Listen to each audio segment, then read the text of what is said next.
Finally, after 467 days of war, a ceasefire has been agreed between Israel and Hamas.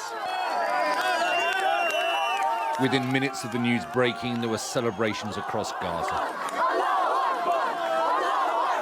They were dancing in the streets of Khan Yunis, a city that has been almost totally flattened over the many months of fighting.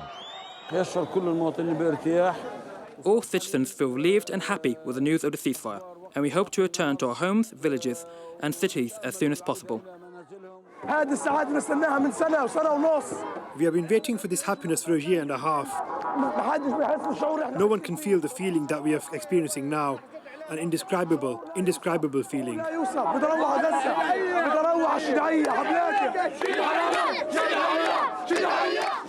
In Tel Aviv, where weekly demonstrations calling for a deal had brought the streets to a standstill, they lit candles tonight and finally started to hope that their relatives would be coming home soon.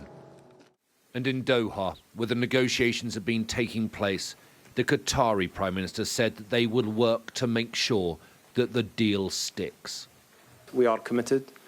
We will continue to do everything we can, everything possible, together with our partners to ensure that this deal is implemented as it's agreed.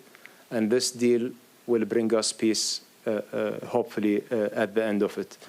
I believe that it all depends on the parties of the agreement and acting in good faith in that agreement in order to ensure that no collapse happening to that deal.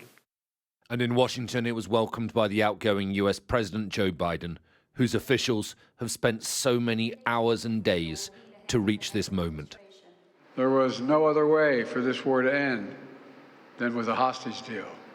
And I'm deeply satisfied this day has finally come, for the sake of the people of Israel and the families waiting in agony, and for the sake of the innocent people in Gaza who suffered unimaginable devastation because of the war. The Palestinian people have gone through hell. Too many innocent people have died. Too many communities have been destroyed. In this deal, the people of Gaza can finally recover and rebuild. They can look to a future without Hamas in power. The deal will need to be ratified by Israel's Security Cabinet on Thursday. It is expected to be approved. Many in Israel are against the deal because it doesn't guarantee the release of all the hostages in the first phase, and because Hamas is not defeated in Gaza.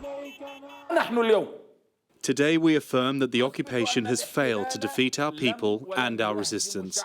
They achieved nothing but destruction, massacres and war crimes against our people. They could not take their captives by force. They could only get them back through a negotiated deal with the resistance in exchange for a ceasefire and a dignified prisoner swap. Even as the negotiations were continuing in Doha, the fighting carried on in Gaza. This was an airstrike early on Wednesday morning. The ceasefire will come into force this Sunday.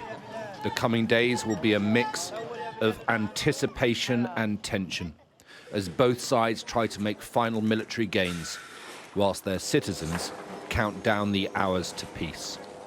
But after so many months, so many thousands dead, and so many failed attempts to end the war, there is now an end in sight.